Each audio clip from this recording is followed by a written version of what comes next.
Olá, pessoal! Parada obrigatória. O assunto da vez no Verificando a Língua Portuguesa é falar a respeito de resumo. Você sabia que existem vários tipos de resumo? Não? Então, fica ligadinho até o final da aula, pois as dicas de hoje serão bastante valiosas.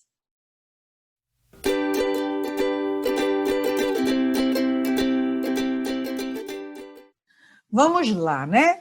Quando a gente fala sobre o contexto de resumo, eu gosto muito da imagem. Uma imagem fala mais do que 1000 palavras, né, dizem. E aqui você observa uma grande quantidade de livros e como é que a gente pode transformar essas leituras em uma folha só. Por quê? Porque, às vezes, eu posso dizer que nós fomos enganados quando o assunto envolve fazer resumo. Por quê? Porque garanto que muita gente deve dizer assim, pega as partes mais importantes, pega ali um grafite, como é que se diz, um marca-texto, e começa lá, grifando, o que você achar mais importante você grifa. Depois copia, passa para lá e tá de boa. Vai nisso. O texto, o resumo, vai ficar, às vezes, maior do que o texto original. Quem nunca fez isso? Eu mesmo fui da época em que era à mão. Eu utilizava um papel chamado papel pautado, que essa geração, com certeza, nunca deve ter ouvido falar, que eu tinha que escrever utilizando lá enciclopédia Bassa, porque esse tipo de enciclopédia era de rico, né? Então, quem não tinha condições de ter uma enciclopédia dessa, fazia o quê? Ia para a biblioteca. E lá eu passava hora grifando, escrevendo, e só era copiar, era o Ctrl-C, Ctrl-V. E a gente sabe que não é desse jeito que a gente faz resumo. Resumo é leitura.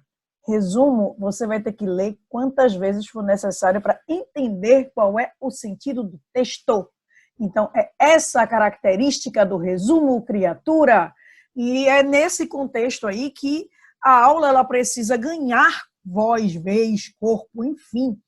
Quando você lê algo e consegue captar as principais ideias do texto original. Aí sim, você está construindo um resumo. Então, bora lá. Então, um resumo é um texto, e um texto é um mecanismo que se apoia somente nas ideias principais. Veja, ideias, não palavras. Palavras seriam Ctrl-C, Ctrl-V. No meu caso, eu vou pegar as ideias do autor de um texto-fonte de forma que é produzido um novo texto. Porque o resumo, nada mais, nada menos, é uma intertextualidade. Ele exige, graças à referência de outros textos, de um texto ou mais de um texto. Eu leio esse texto, entendo qual é a principal ideia, ou as principais ideias, e aí sim eu produzo o meu texto chamado resumo. Que é produzido um novo texto, no entanto, de maneira resumida, abreviada, sintetizada. É nesse contexto que o resumo ele ganha corpo. Em outras palavras, o resumo é a compilação, adoro essa palavra, de informações mais relevantes de um texto original e não uma cópia. Então, esqueça a palavra copiar. Se você quiser copiar alguma coisa do texto original, você, aspas, copia, aspas. E aí, isso sim, você está fazendo o resumo, você sai, tira o seu corpo de fora para dizer assim, o que está aí, entre aspas, não é meu não, tá? É no autor. Porque o que é meu está ali, com minhas palavras. E é isso que o resumo se predispõe a fazer. Então, o gênero textual é resumo e a tipologia é expositiva, porque você vai expor o que você entendeu sem colocar a sua opinião, sem acrescentar nada. É o que você entendeu e o que você colocou caracrachá, na hora que você está produzindo seu texto. Então, utilizamos o resumo em diversas situações, em diversas maneiras do dia a dia. Eu digo que o resumo é vida. Ele faz parte do nosso dia a dia. Digamos, você perdeu aí a novela, tal, e aí você quer saber o que aconteceu. A pessoa vai lá e conta. Você não assistiu a um filme, a pessoa vai lá e começa a contar, dá spoiler. É uma desgraça, né? Mas tem gente que gosta de fazer esse tipo de coisa. Perdi uma live. Aí alguém vai lá e fala o que houve na live. Então, isso é resumir, minha gente. Tem gente que é um pouco detalhista na maneira de apresentar, outras pessoas são mais concisas, mas se eu conseguir captar as principais ideias e transformei isso através de um texto, você fez resumo e a gente faz resumo direto, criatura. Então, vamos lá. Utilizamos o resumo de diversas maneiras no dia a dia. Isso acontece, sobretudo, na linguagem informal, né, em contextos coloquiais de comunicação, quando contamos um fato para os amigos, um filme que passou na televisão, um capítulo da novela ou do seriado, a aula que não estivemos, ou um livro que lemos e que queremos indicar. Então, quando a gente tem esse contexto, a gente está fazendo o quê? A gente está fazendo resumo, e a gente vive fazendo resumo. A nossa vida é um eterno intertexto. A gente sempre se baseia naquilo que a gente escuta do outro. E repete, e adapta, e coloca o nosso jeito, até dá a nossa personalidade naquilo que a gente está produzindo. É massa. E aí existem os tipos de resumo, por isso que eu digo, existe mais de um resumo. Existem os resumos esquemáticos e os não esquemáticos. E aí, resumo esquemático é massa. Por exemplo, isso aqui que eu estou fazendo é esquema. O que é um esquema? Um esboço de algo. É quando eu coloco tópicos sem explicar nada. E aí, pelos tópicos, eu vou falando aquilo que os tópicos estão apresentando. Isso é um resumo esquemático. Eu fiz um esquema de como é que a minha aula está sendo montada. Isso o professor faz com propriedade. Na hora em que você vai participar de uma reunião, geralmente acontece o quê? Você recebe um documento chamado pauta. Essa pauta mostra o passo a passo, do início ao fim, de como é que essa reunião foi pensada, idealizada. E aí você está produzindo o quê? Você está produzindo um resumo objetivo, um resumo esquemático de algo, né? Então, o sumário é um tipo de resumo, aí é importantíssimo. Imagina a sua vida sem um sumário. Um livro enorme, 527 páginas, com vários capítulos. Como é que você vai saber onde é que está o capítulo 3? Onde é que está o capítulo 27? Você vai ter que o quê? Folhear? Andar folhinha por folha até achar? O sumário te avisa, rapaz. O sumário ajuda a tua vida. Fora que o sumário a gente tem uma visão holística, totalitária do que o texto aborda, do que o livro aborda, do que o artigo tem, do que a monografia tem. E aí o sumário acaba trazendo isso para você e apresentando exatamente isso. Né? Você tem do primeiro conteúdo até o último. Você tem uma visão geral. Veja que maravilha o sumário é na vida de uma pessoa. E uma outra coisa muito importante também é o mapa mental. Minha gente, mapa mental é vida! Eu digo isso porque, assim, eu tenho alunos que eles fazem, inclusive, Instagram para mostrar os mapas mentais que eles criam para todas as disciplinas. Eu trabalho com ensino médio, eles têm mapa mental de física, química, biologia, ou seja, eles conseguem ter a propriedade de, em uma folha, no formato paisagem, você conseguir ter um conteúdo todo desenvolvido em uma folha, com poucas informações. Então, você, digamos que esteja colocando um assunto lá, eu estou estudando sobre a Segunda Guerra Mundial. Aí eu tenho ano que foi que aconteceu, quais foram os países envolvidos, por que aconteceu, quais foram as consequências dessa Segunda Guerra Mundial. Então, eu tenho qual é o contexto que estava acontecendo para essa guerra eclodir, houve outra antes. Então, quando eu começo a trazer essas setas sobre esse assunto, eu tenho uma visão geral. Vê que massa. Vê que maravilha você parar para estudar isso. Você que é concurseiro, que precisa entender muita coisa em pouco tempo, e você tendo lá um mapa mental sobre vários assuntos, você consegue fazer uma revisão de um modo incrível. O mapa mental é vida, tá? É vida e vale a pena. Então, o esquemático, como eu falei, ele não tem construção textual. Não é um texto corrido, dividido em parágrafos, mas são palavras-chave, expressões-chave, ou até mesmo pequenas frases que correspondam ao que você está querendo apresentar. E fica lindo, fica massa, é muito legal. E existem os resumos não esquemáticos. Os não esquemáticos, eles mexem com, podem ser chamados de indicativo, informativo ou crítico. Ou ainda, o crítico pode ser chamado de resenha. Tem, inclusive, um vídeo meu sobre resenha que vale a pena você assistir, né? Vai estar aqui apontado para que você possa assistir, em que ele dá um detalhamento maior em relação a esse tipo. Mas vamos entender, de um modo geral, o que é que é. O indicativo, nada mais nada menos, é o resumo tradicional. É o que a gente deveria ter aprendido na escola. Que é o quê? Eu entendi, eu li o texto, entendi o que ele quer dizer e escrevi. Coloquei com minhas palavras o que tem ali no texto, sabe? É nesse contexto indicativo, vou indicar as principais ideias, isso é massa. O indicativo eu vou colocar em formato de parágrafo, texto corridinho, vai ter introdução, desenvolvimento, conclusão, em que você vai colocar com suas palavras o que o texto original ou os textos têm a dizer. Agora, repito, nesse tipo de resumo não tem espaço para você dar a sua opinião. É o que você entendeu, ponto e acabou-se, sem dar sua opinião, sem fazer alguma crítica, sem absolutamente nada. Ele não pede a sua opinião, ele pede que você apenas diga o que você entendeu do texto que você leu. E ponto. Do filme que você assistiu. E ponto. É só isso. Do documentário que você viu. É só isso. Não acrescenta nada à criatura. Pega as principais ideias e coloca. É um texto escrito em terceira pessoa. Você não vai dizer, eu acho que... Não, não tem isso, minha gente. Tira a primeira pessoa da tua vida. Né? O que o assunto aborda. Né? Então, você vai falar o que aborda. O informativo, ele vai informar de maneira mais topificada. É bonitinho o informativo, tá? É a sua capacidade de... Ele é muito semelhante a um esboço, porém, ele é mais informativo. Eu coloco em tópicos as coisas, as informações, e explico um pouquinho sobre cada coisa. Então, não precisaria ter Veridiana aqui explicando o que é resumo. Por exemplo, aqui. Aqui eu tenho um resumo esquemático, em que apareça apenas as palavras-chave ou expressões-chave, mas alguém precisaria estar explicando isso aí. Se por acaso a gente estivesse falando de um resumo informativo, eu poderia produzir e colocar resumo esquemático, 2 pontos, e explicar o que é. Sumário, e explicar o que é. Mapa mental, e explicar o que é. Eu teria de ser muito boa para poder acrescentar mais coisas aí ao texto para transformar isso numa aula.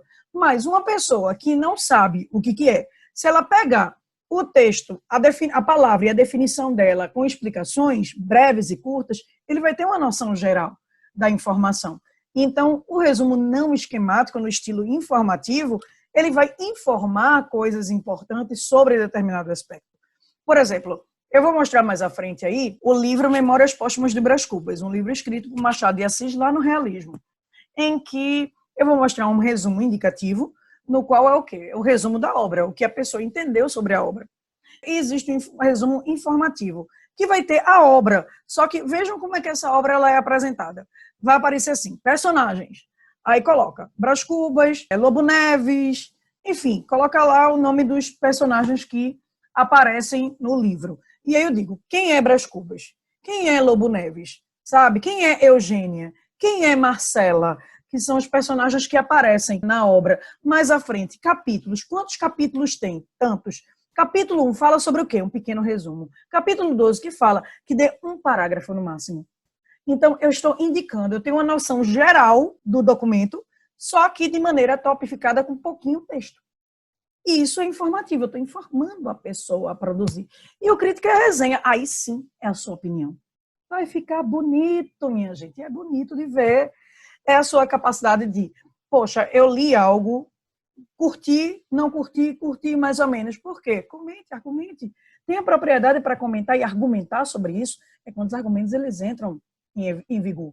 Todo o resumo esquema, ou melhor, todo o resumo crítico, ele vai ter um caráter de resenha, porque você vai primeiro fazer um resumo da obra e em seguida você vai fazer um comentário sobre ela, um comentário crítico, em que você tem que ter maturidade, né, para saber como dizer, o que dizer, né, como criticar. Valendo ressaltar, tá? Apesar do nome ser crítico, não significa que eu vou criticar negativamente. Às vezes a gente tem essa infeliz ideia de que relaciona o crítico a algo que não presta, né? Algo que precisa melhorar. Não. Criticar é quando eu dou minha opinião, positiva ou não tão positiva assim, né? Pontos a melhorar. Então eu preciso dizer, poxa, não foi boa. Eu assisti a um filme X e eu não gostei. Por quê? Comente, eu não vou dizer foi uma porcaria, uma bela porcaria assistir esse. Não, não é assim. Eu sei que tem gente que até se expõe desse jeito informalmente, mas numa resenha, o português é padrão. Assim como no resumo, o português é padrão. Eu tenho que me preocupar com as palavras que eu escolho na hora de defender minhas ideias, e isso realmente é um diferencial na hora que eu estou produzindo um texto. E aí sim o meu texto ele vai ficar do jeito que eu espero que ele fique, bem positivo. Né? Então, somente passando para vocês conhecerem, em relação aos esquemáticos, né? O sumário, veja, aqui a gente tem um livro de literatura em que eu acabei não colocando as páginas, mas digamos que esse livro ele tem 378 páginas. Então, para eu saber onde é que está o modernismo segunda fase, onde é que está a vanguarda europeia, eu teria que, tchan, tchan, tchan, tchan, tchan, e não é legal fazer isso, minha gente. É perda de tempo, o sumário te ajuda. Você vai direto no ponto, não precisa ler o texto inteiro, nem folhear o texto inteiro. Veja como ele tem uma visão geral do livro. Eu sei que, neste livro aqui, eu vou encontrar das vésperas do modernismo, que é a vanguarda europeia, até chegar a tendências pós-modernas, né? E exercícios de fixação, uma vez que a gente está falando de um livro de literatura que dá um suporte aí para quem quer fazer vestibular. E exercícios acabam sendo necessários nesse contexto. Então, minha gente, isso é lindo, é importante. Ai de mim se não existissem os sumários na nossa vida. Aqui, olha que coisa mais linda, mais cheia de graça, é o que eu chamo de mapa mental. É a sua capacidade de usar, colorir a vida faz bem. Isso é fato. Então, por que não você utilizar aí lápis de cor, né, hidrocor, as canetinhas coloridas? Por exemplo, esse mapa mental que você encontra do lado esquerdo, que fala sobre a redação do Enem, a gente tem uma aula. Isso aqui é uma aula de 2 horas aula, ou seja, 2 aulas de 50 minutos em uma folha só. Aqui você tem noção geral de como é que é essa redação do Enem. E veja que essa pessoa, ela colocou as informações que são afins numa mesma cor. Por exemplo, veja que ele fala sobre a introdução. Tudo que corresponde à introdução está nessa cor meio azul escura, meio roxinha. O desenvolvimento, tudo está em laranja. A conclusão está nesse azul mais claro. Conhecimentos adicionais colocou em rosa. Sobre o gênero dissertativo argumentativo está em verde. Então, a pessoa escolheu, colocou desenhos, ilustrou, fez bonito. E aqui a gente tem uma verdadeira aula, várias informações importantes sobre essa redação do Enem. E aqui ao lado direito, a gente vê as figuras. Veja que sempre o assunto principal ele fica no meio, com um tamanho de fonte um pouco maior ou um tamanho de fonte diferente do texto. E o que estão, as setinhas coligadas, são setinhas que envolvem esse assunto. No caso aí, todas as figuras de linguagem que os vestibulares, os concursos públicos, de certa forma, acabam exigindo. E isso é massa, fica bonitinho, minha gente. Experimenta, tá? Experimenta isso na tua vida. Faz a diferença. Andando mais um pouquinho, aqui a gente está falando do indicativo, como eu falei, né? Eu não vou ler, mas aqui é o quê? Um texto em formato de parágrafo, falando sobre o quê? O livro Memórias Póstumas de Brás Cubas. Então, é a capacidade de alguém que leu, digamos que 112 páginas, e conseguiu compilar 112 páginas em 4 parágrafos, falando sobre a história, o que aconteceu com esse bendito personagem chamado Brás Cubas. Pois é massa, minha gente. Agora, veja a diferença dele, do indicativo para o informativo. Olha aí o que eu falei. O livro é Brás Cubas. Aí eu coloquei os personagens, aí tem cada personagemzinho e a explicação. Eu não precisaria, na condição de professora, estar explicando, falando. Lógico que, se eu fosse professora de literatura, seria minha obrigação, né? Estar aqui no processo de explicar. Mas uma pessoa que simplesmente nunca leu o livro Memórias Póstumas de Brás Cubas e pegar um resumo como esse, bem detalhado, sabe? Bem específico, em tópicos, mas explicando o geral, a pessoa tem uma visão geral sobre o texto. E é massa. Esse tipo de resumo vale a pena ser feito. Esse resumo também, ele aparece nos textos acadêmicos, que é o que a gente chama de resumo de, seja uma monografia, seja um artigo científico, porque nele ele vai, embora você não veja tópicos, mas eu vejo todos os tópicos necessários dentro daqui. Porque um resumo acadêmico, ele precisa ter elementos como qual é o assunto, qual é o objetivo geral, qual é a metodologia, o que ele encontrou, qual é a consideração. Tem que encontrar 5 elementos aqui. Então, ao ler o texto, você consegue identificar esses 5 elementos. Então, por exemplo, este trabalho apresenta as normas e os elementos básicos comuns do gênero textual artigo científico, é o assunto, e visa servir de orientação para a escrita de artigos, especialmente para estudantes do curso de Direito. O objetivo visa servir, olha o verbo, de acordo com os padrões da ABNT, e com os pressupostos teóricos da produção do gênero textual acadêmico científico. Qual é a metodologia teórica?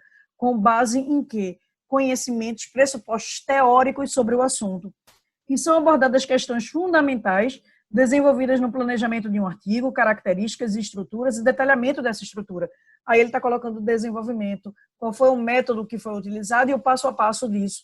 E a conclusão, dessa forma, obtém-se uma maior preparação do iniciante para a escrita do texto no âmbito desse gênero científico.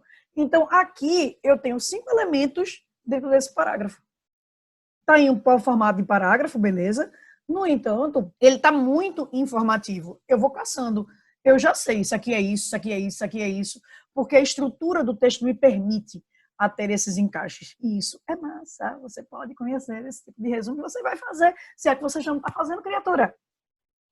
E o último entra no resumo não esquemático crítico ou resenha, né, em que é a sua capacidade de você dar a sua opinião, um único tipo de resumo que exige, né, que você coloque as suas argumentações, as suas considerações a respeito de algo. Eu digo que toda resenha é um resumo, mas nem todo resumo é uma resenha. Veja que os resumos os resumos esquemáticos não têm caráter de resenha e os não esquemáticos, seja o indicativo ou informativo, não tem caráter de resenha, mas o crítico tem. Por isso que eu digo assim, olha, gente, não chame a resenha crítica não, tá? Chama ou resumo crítico ou resenha. Existem vários tipos de resenha. Fato, a crítica está implícita no contexto, porque você sempre vai fazer uma análise crítica de alguma coisa. Você faz uma análise crítica de um jogo de futebol, você faz uma análise crítica de um livro, de uma série, de uma novela, de um filme. Você sempre vai fazer uma análise crítica quando você coloca a sua opinião. E aí você se posiciona no contexto. Por exemplo, ainda pegando a mesma vibe do livro Memórias Póstumas de Brás Cubas, verifique que o primeiro parágrafo fala sobre a obra de um modo geral e já o segundo mexe com a opinião da pessoa. Né? Então, e quando eu coloco a opinião, o que eu penso sobre o texto, eu faço resenha. Eu estou fazendo resenha, estou mostrando criticidade. Tá? Então, para esta aula, resenha específica, mais uma vez tem um videozinho preparado para você que tá massa. E é isso, basicamente, sobre este assunto que envolve o cenário de resumo. E é isso! Então, se por acaso você curtiu esta aula, não deixa de tocar o sininho, não deixa de seguir este canal, não deixa de comentar e não deixa de compartilhar. Afinal de contas, compartilhar conhecimento nunca é demais. Estamos verificando a língua portuguesa. Beijo para vocês, ó. Tchau, tchau.